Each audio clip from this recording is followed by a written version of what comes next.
আমাদেরও একটা বড় অংশ ফিল্টার করলে দেখা যাবে যে আমরা এখানে যত বড় ঠিক বলি, বাসা বাড়িতে, দোকানপাটে, কাজে কর্মে চুন থেকে নুন খসলে তত জোরে আমরা আছাড় পিছাড় দিই। এটাও ঠিক।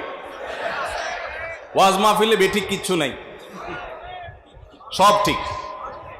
আল্লাহ তাআলা আমাদের ঠিক ঠিক বলনেওয়ালা ভাইরা সহ আমাদের সবাইকে আল্লাহ তাআলা সবরকারী হওয়ার তৌফিক দান করুন।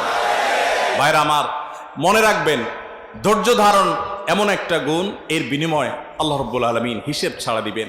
ভাইরা আমার, হতে পারে আপনার পরিবারের সাথে, হতে পারে রাস্তায় কোনো পরিচিত অপরিচিত মানুষের সাথে, হতে পারে কোনো কাস্টমারের সাথে, হতে পারে অন্য কোনো মানুষের সাথে আপনার রাগ হওয়ার মতো পরিবেশ তৈরি হবে, মাথা গরম হওয়ার মতো যথেষ্ট কারণ থাকবে, উল্টাপাল্টা অনেক হবে আপনার সামনে, উল্টাপাল্টা হবে দেখেই তো সবর করতে হবে।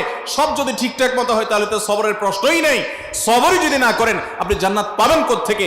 মনে রাখবেন আল্লাহ সুবহানাহু ওয়া তাআলা যে জান্নাত দিবেন, এক কথায় যদি আমি বলি জান্নাত কিসের বিনিময়ে দিবেন, তো এক শব্দে বললে আমি বলতে পারি একটা শব্দের বিনিময়ে আল্লাহ সব জান্নাত দিবেন, সেটার নাম হলো সবর। কারণ আমরা যে ইবাদত করি এটাও এক প্রকারের সবর। ইবাদতের মধ্যে নিজেকে বন্দী করে রাখা, আটকে রাখা, মনে চায় না তবুও করতে থাকা, এটা এক প্রকারের সবর। পাপাচার থেকে, গুনাহ থেকে বাঁচার জন্য যে আমি সংগ্রাম করি, এটা আরেক প্রকারের সবর।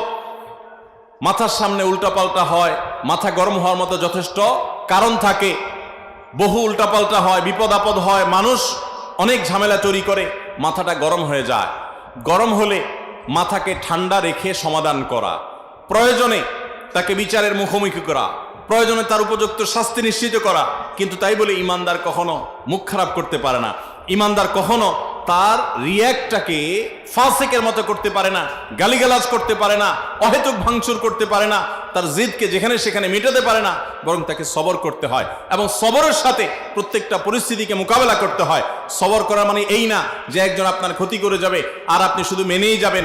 আপনার যে ক্ষতি করেছে আপনি তাকে যদি উপযুক্ত শাস্তি দিতে পারেন, বিচার মুখোমুখি করতে পারেন, করেন, কিন্তু আপনি বেসবর হয়ে নিজের মুখ নষ্ট করবেন না। আমরা সবাই সবর করি। সবরের আমাদের ধরনটা কিরকম? মসজিদ থেকে বের হয়েছেন, বের হয়ে দেখলেন জুতা নাই, চোরে নিয়ে গেছে। তখন চোরের 14 গোষ্ঠী, মা বাপ, দাদা দাদি, নানা নানি, 14 গোষ্ঠীর নাম ধরে একেবারে তালিকা ধরে গালিগালাজ করে শেষ করে এরপরে যখন হুঁশ ফিরে আসছে যে চোর তো জুতা নিয়ে এতক্ষণে বেচাও শেষ, তাহলে গালিগালাজগুলো করে কি লাভ হলো?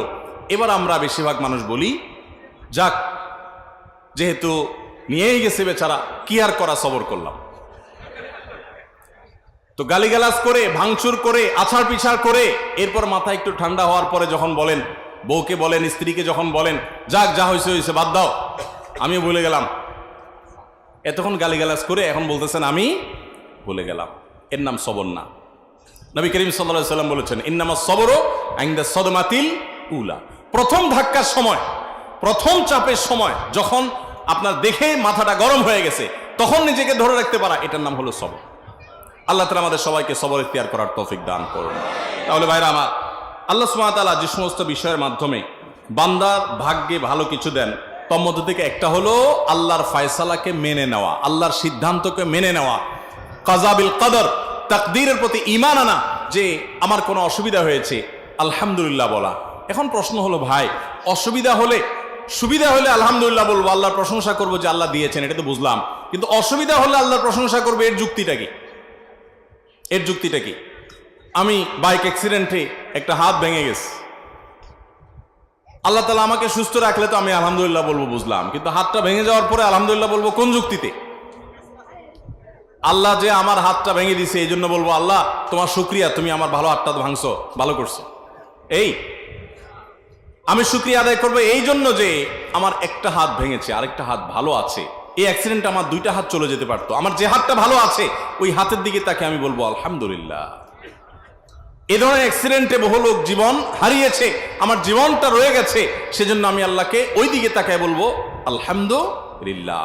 ইমানদার তার শুকরিয়া আদায় করার জন্য কোনো যুক্তির প্রয়োজন হয় না, তার লজিকের অভাব হয় না, কোনো যুক্তির অভাব হয় না, তার কাছে বহু যুক্তি এবং লজিক থাকে, এবং আলহামদুলিল্লাহ বলার মাধ্যমে সে প্রশান্তি অর্জন করে। আর যদি সে হাউতাস করে, সে অস্থির হয়, সে আছাড় পিছাড় করে, সে ভাঙচুর করে, সে মুখ খারাপ আর গালিগালাজ করে, এতে তার চুল পরিমাণ কোনো লাভ হয় না, বরং তার আমলও নষ্ট হয়, জিনিসও হারায়। ওই চোরে জুতাও আর ফেরত দিবে না, ওইটাও সে আর পাবে না, আর গালিগালাজ করে আমল নামা বরবাদও হয়েছে, আল্লাহর কাছে সবও পাবে না।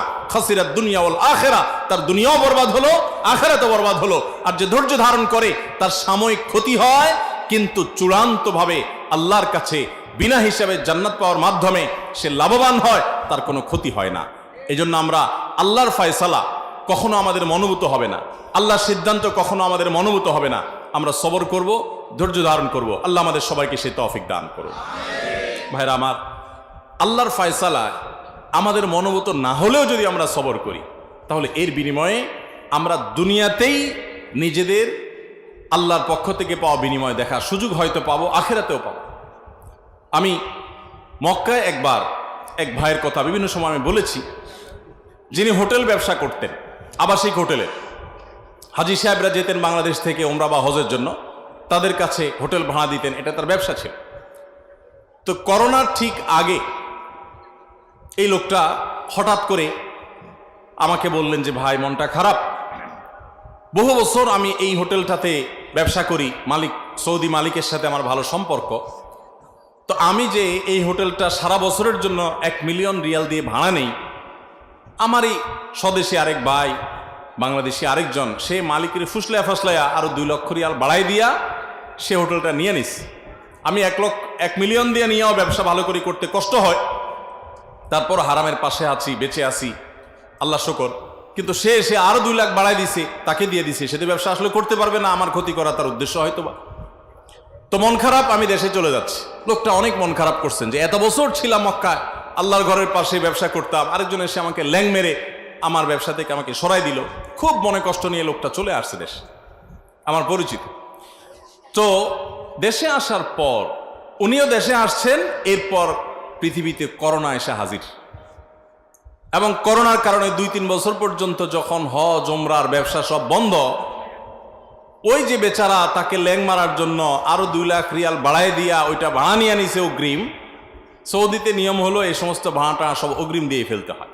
তার তো 12 লক্ষ রিয়াল অগ্রিম দিয়ে দিতে হয়েছে। ওই 12 লক্ষ রিয়াল পুরোটাই জলে। পরবর্তী আরো 2 বছর কোনো হাজি নাই, ওমরার যাত্রী নাই, তার ব্যবসা পুরোটাই লাডে। আর এই বেচারা যদি ওই সময় তার এই ক্ষতিটা না হতো, তাহলে তার 1 মিলিয়ন পানি হয়ে যেত। সে বরং ওই টাকাগুলো নিয়ে দেশে চলে আসছে। এরপর আমার সাথে একদিন দেখা হওয়ার পরে বলে, ভাই, আল্লাহ সুবহানাহু ওয়া তাআলা আমাকে গর্তে পড়তে যাচ্ছিলাম, ধাক্কা মেরে মক্কা থেকে দেশে পাঠিয়ে দিস। এক ধাক্কা দিয়া মক্কা থেকে আল্লাহ তাআলা আমাকে পাঠিয়ে দিছে। তো আপাত দৃষ্টিতে মনে হয়েছে যে তার সব বরবাদ হয়ে যাচ্ছে, কিন্তু সেখানে তার কল্যাণ নিহিত ছিল। এই জন্য ইমানদার আল্লাহর ফয়সালাকে সবসময় মেনে নিবে। এটা কঠিন একটা বিষয়, আল্লাহর ফয়সালা। আমি দেখলাম যে অনেক চেষ্টা করছি, একটা জিনিস জন্য হয় নাই, আলহামদুলিল্লাহ, এটাই আল্লাহর ফয়সালা। এটার প্রতি আমি ঈমান আনবো যে এর পিছনে আমার কল্যাণ আছে, এর মাধ্যমে ভাগ্য সুপ্রসন্ন হয়। এরপরে 6 নম্বর হলো হালাল হারাম বাজ বিচার করা। হালাল হারাম বাজ বিচার করা এটাও সৌভাগ্যবান মানুষ হওয়ার পূর্ব শর্ত। যারা হালাল বাজ বিচার করে না, তাদের হয়তো অনেক পয়সা কড়ি হয়, আল্লাহ সুবহানাহু ওয়া তাআলা সুখ দেন না। এখন সৌভাগ্যবান হওয়া বলতে কি বুঝি আমরা? আমি একটা কথা প্রায় বলি, আল্লাহর কাছে আমরা সুখ চাই না টাকা চাই? বুঝে উত্তর দিচ্ছেন না বুঝে? সুখ চান না টাকা চান? ও যে কিছু মানুষ বলতেছে টাকা চাই, কোনটা চান? সুখ চান?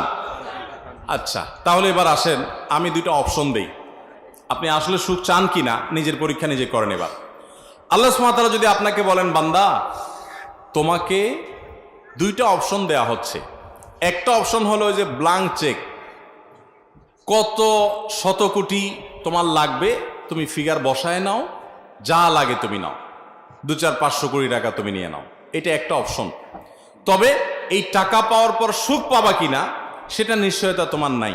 হতে পারে এই টাকার পর তোমার দুঃখ হতে পারে, ক্যান্সার ধরা যেতে পড়তে পারে, অন্য কোনো সমস্যা হতে পারে, 2 দিনের মাথা মারা যেতে পারো, যে কোনো কিছু হতে পারে। টাকা তোমাকে দেওয়া হলো ব্ল্যাঙ্ক চেকে, কত লাগে, কিন্তু সুখের নিশ্চয়তা নাই, হতেও পারে নাও হতে পারে। এটা একটা অপশন।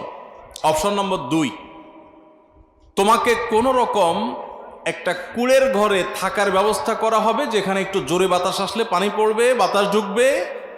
খুব ভালো দালান কোঠা তো পরের কথা, টিনের ঘরও হবে না, কোনো রকম একটা কুড়ের ঘর হবে। আর তোমার উপার্জনের জন্য একটা রিক্সা, ভ্যান বা একটা চায়ের দোকান, টঙের দোকান, এরকম কিছু একটা ব্যবস্থা থাকবে। কোন রকম ডাল ভাত জোগাড় করে বউ বাচ্চা নিয়ে খেয়ে পরে বেঁচে থাকতে পারবা, কিন্তু তোমার সুখ নিশ্চিত। তোমাকে সুখ দেয়া হবে, তুমি প্রশান্তি পাবা, মানসিক শান্তি, শারীরিক শান্তি সব পাবা। এবার বলেন, 1 নম্বর অপশন নেবেন না 2 নম্বর অপশন নেবেন? অঙ্ক ধরে ফেলছেন, এই জন্য বলছেন 2 নম্বর। অঙ্ক যদি না ধরতে পারতেন, আর এখন যদি সত্যি সত্যি আল্লাহ সুবহানাহু ওয়া তাআলা দিতেন যে ঠিক আছে টাকার বস্তাও ধুলাম, এদিকে কুড়ে ঘরও ধুলাম, কয়জন টাকার বস্তা থেকে কুড়ে ঘরের দিকে যাইতেন আল্লাহ জানে।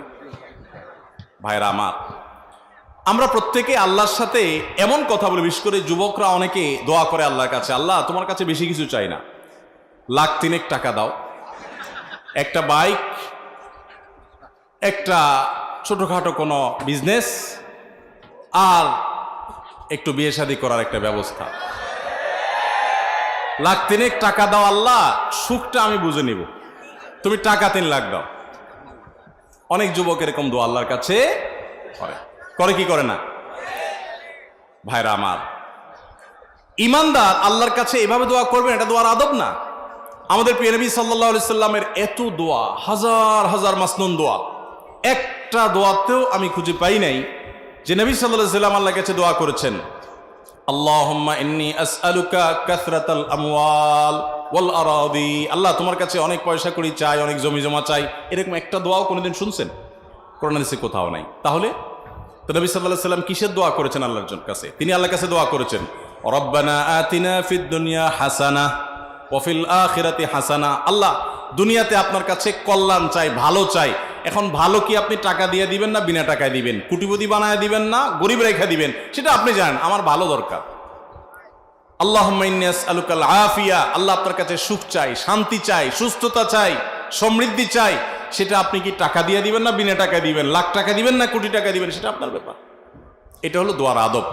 এই জন্য ভাইরা আমার, সৌভাগ্যবান মানুষ হওয়ার জন্য যে আমলগুলোর কথা আমরা বলছি, এগুলোর পাশাপাশি আমাদেরকে, এগুলো করার পাশাপাশি আমাদের মাথায় রাখতে হবে সৌভাগ্যবান হওয়ার ডেফিনিশন কি। সৌভাগ্যবান হওয়ার সংজ্ঞা যদি আপনার কাছে হয় কোটি কোটি টাকার মালিক হওয়া, অনেক ব্যাংক ব্যালেন্স হওয়া, অনেক গাড়ি বাড়ি হওয়া, তাহলে আপনি বোকার স্বর্গে বাস করছেন, আপনি সঠিক ট্র্যাকে নাই। সুখ এবং সমৃদ্ধির মানে হলো দুনিয়াতে আল্লাহ তাআলা আপনাকে মানসিক শান্তি দিবেন। নবী সাল্লাল্লাহু আলাইহি ওয়াসাল্লাম বলেছেন লাইসাল গিনা বিকাসরাতিল আরদ ওয়ালাকিন্নাল গিনা গিনান নাফস, অনেক সম্পদের মালিক হওয়া এটা সচ্ছলতা নয়। আসল সচ্ছলতা হলো মনের প্রশান্তি থাকা। যাদেরকে আল্লাহ টাকা পয়সা দেন নাই, যারা গরিব মানুষ, এই সমস্ত ওয়াজ, এই সমস্ত হাদিস তাদের কাছে পানসে মনে হবে। এটা বলে কি টাকা পয়সা নাকি সমৃদ্ধি না, এটা নাকি ধনী হওয়া না, ধনী নাকি মনের সুখ থাকলে আসল ধনী। আল্লাহ যাদেরকে টাকা পয়সা দিয়েছেন, টাকা পয়সা যাদের দেখা শেষ, এরা এই হাদিসটা খুব ভালো করে মর্মে মর্মে উপলব্ধি করে যে মনের শান্তি না থাকলে টাকা পয়সার 2 পয়সার কোনো মানে থাকে না। ভাইরা আমার, আল্লাহ তাআলা আমাদের সকলকে প্রকৃত সুখ এবং শান্তি দান করুন। এবং সেই প্রকৃত শান্তি পাওয়ার উপায় আমরা বলে যাচ্ছি